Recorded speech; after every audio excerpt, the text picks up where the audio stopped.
Smile ಅಂತ ಹೇಳ್ತಾರಲ್ಲ ಅದು ಯಾವಾಗಲೂ ಇರ್ತಿತ್ತು.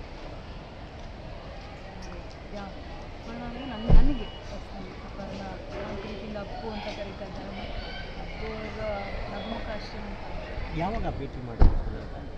ತುಂಬ ದಿನ ಆಯಿತು. ಅಂದರೆ ನನ್ನ ಮಗುನ ನೋಡ್ಕೊಂಡು ಹೋಗೋಕ್ಕೆ ಮನೆಗೆ ಬಂದಿದ್ದರು ಅವರು.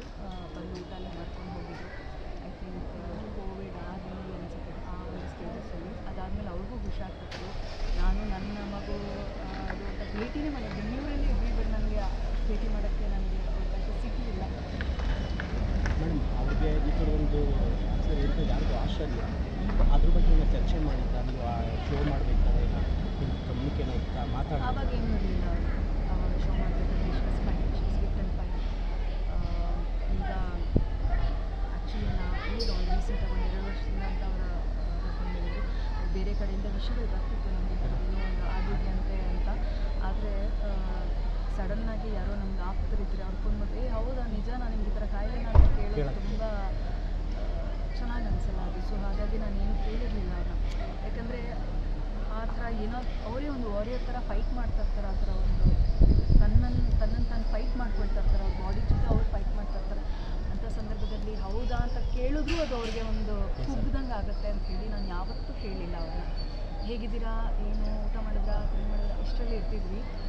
ಹೌದಾ ನಿಮ್ಮ ಬಗ್ಗೆ ಈ ಥರ ಕೇಳ್ಪಟ್ಟೆ ಅಂತಲೂ ಕೇಳಲಿಲ್ಲ.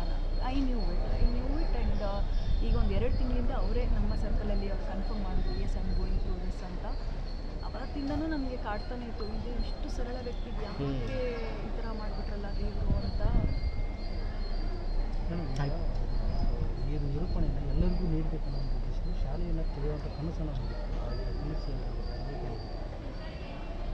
ಅವರೇ ಒಂದು ಜ್ಞಾನ ಭಂಡಾರ ಅಲ್ವಾ ನಿರೂಪಕರು. ಐ ಥಿಂಕ್ ನಿಮ್ಮೆಲ್ಲರಿಗೂ ಅನಿಸಿರುತ್ತೆ ಅಲ್ವಾ, ನಿರೂಪಣೆ ಬರಬೇಕು ಅಂತಂದರೆ ಒನ್ ಆ್ಯಂಡ್ ಓನ್ಲಿ ಅಪರ್ಣ ಅವರೇ. ಕನ್ನಡಕ್ಕೆ ಒಬ್ಬರೇ ಅಪರ್ಣ, ಕರ್ನಾಟಕಕ್ಕೆ ಒಬ್ಬರೇ ಅಪರ್ಣ.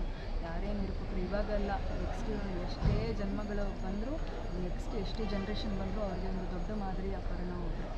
ಅವ್ರ ಥರ ನಿರೂಪಣೆ ಮಾಡಬೇಕು ಅಂತ ಎಸ್ ಆ ಥರ ಕನಸು ಇತ್ತು, ಕನಸಾಗಿ ಉಳಿತು. Thank you so much. SS TV cinema ಜಗತ್ತಿನ ಕ್ಷಣ ಕ್ಷಣದ ಸುದ್ದಿಯೊಂದಿಗೆ.